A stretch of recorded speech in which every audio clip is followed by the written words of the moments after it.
This one is asking you to use the number lines to find a pair of equivalent fractions between 0 and 1. So let's look at our number line.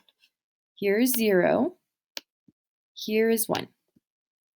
So what it's asking you is to find a pair, remember pair is 2, of equivalent fractions. Equivalent means equal, okay? And if you look down here, one of them has to have an 8 and the other one has to have a 4.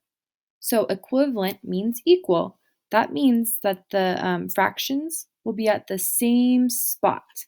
So like right here. These meet up at the same spot. These meet up at the same spot. And these meet up at the same spot. And if you look, these all have an 8 at the bottom. 8, 8, and 8. And these all have 4s at the bottom. 4, 4, and 4. So what you can do is you can use any of those fractions because those are all equivalent fractions that are between 0 and 1. So I can say 2/8 and 1/4 are equivalent. Or I could say 4/8 and 2/4. Or I could say 6/8 and 3/4. Let's look at the bottom one. Again, use the number lines to find a pair of equivalent fractions between 0 and 1. Here's 0,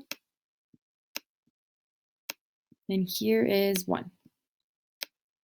Remember, equivalent means equal. So, which ones, when they're lined up together, here's the top line, here's the bottom line, which ones meet at the same point?